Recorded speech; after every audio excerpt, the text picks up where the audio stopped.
What's going on, guys? Wolverine here. Today we're going to be doing another How to New World. Today we're going to be going over gathering, which is your logging, mining, tracking and skinning, harvesting, and fishing. Stay tuned and enjoy the video.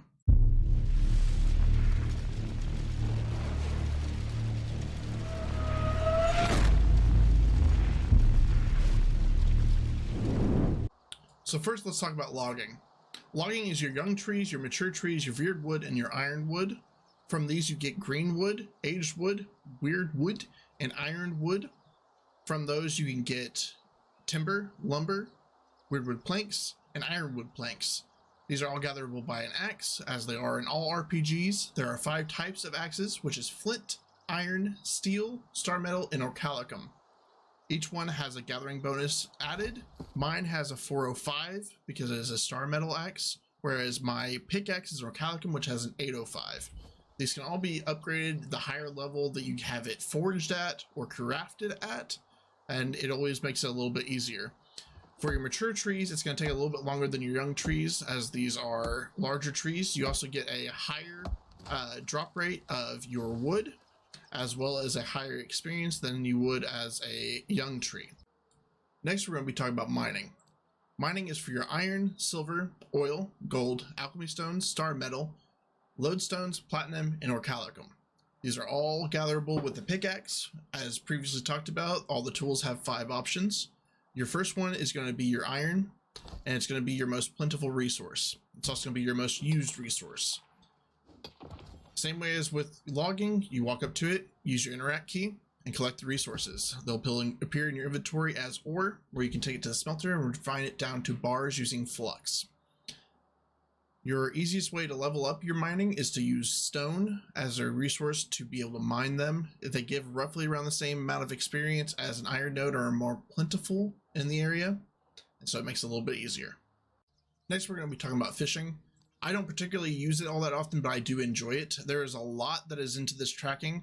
The higher level you get, the higher you're able to see things away, the further you're able to cast. To be able to fish, you go to any source of body of water where it says press F3 to fish.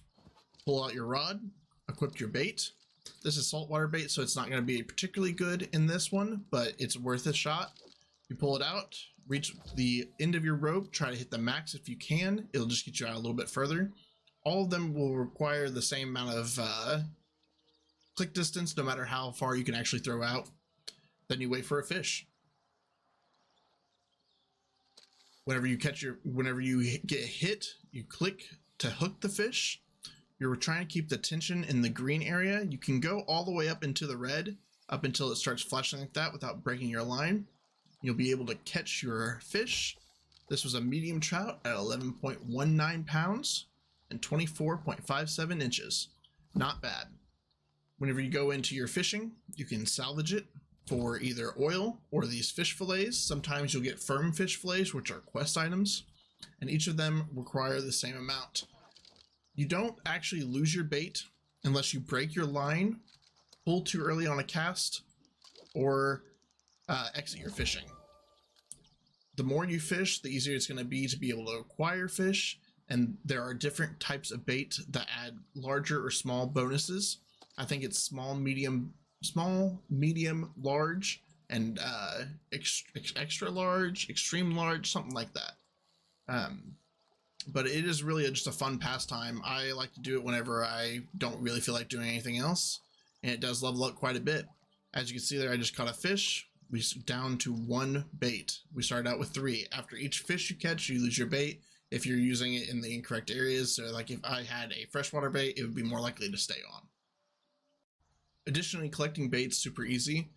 During the day, if you go and run over to find some flint, you can most likely get night crawlers from bullbrush, which is also known as cattails.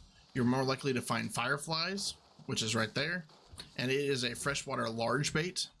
Super easy. You can find them around most ponds. The same process as putting on any other bait. Run up, hit F3, equip your bait. Freshwater bait. See how this has a large boost to chance of catching better fish. You equip the bait, cast out just like you would. Makes it really simple, really nice. Look at that sunset, man. It, this game's just so pretty. It amazes me. It's so pretty. Next up, we're going to talk about harvesting. Harvesting is by far one of the hardest ones to level up. These are all your trackables. Whenever you have your farm plants, your hemp, your fungi is untrackable. Magical creatures are trackable at 175. Magical plants are trackable at 45. And silkweeds trackable at 125. And wire fiber is trackable at 200. Again, all these require a tool to collect. You're going to be able to find things like this, which is your herbs. When you collect them, you interact with them, get your dill and your hyssop. It also does nutmeg, cinnamon. All your spices will come from herbs. You will always get hyssop from them, which is used in crafting your health potions. A lot of the harvesting stuff is super useful. I mean, you need it. You need hemp for your linen. You need that for your tailoring, which you can use for your armoring. Every single time you see something that's gatherable, try to get it. There's life moths over here, which gives you arcana supplies, and it makes it really fun. And finally, tracking and skinning. I have my tracking and skinning maxed out. As you can see on my compass at the very top, there is a bunch of animals that are tracked. This one particularly is a boar, and all the boars give the exact same amount of raw meat and hide. He doesn't know what's going to happen to him. Whenever you have a animal that's trackable, you'll see in your map your small prey, your medium prey, large prey, small predators, and large predators are all trackable at different levels, and you can skin animals up to a certain level depending on your skinning level. What you're going to do, kill it. Just don't listen to it, you know, just kind of just get it out of the way. Then you're going to plunge your knife into it. They don't take very long to skin, especially at high level. You'll always get a leather working item. At the base level, it's rawhide, and you're going to get a resource with the higher chance that you have on your skinning luck. I have a pretty good skinning knife, and my skinning luck is at 6.5 right now because I don't have my equipment on. But it is very nice to be able to get your resources for crafting additional armaments and adding a little bit of spice to your weapons. That's it on this episode on how to gather. My next plan is to break down the luck system and how the luck system actually works, going through mining, gathering luck, your tailoring luck, and your base luck. If you guys want to check that out, feel free to follow. Make sure you subscribe as well. Click the bell for whenever I drop videos. Remember, guys, we win together. Thanks.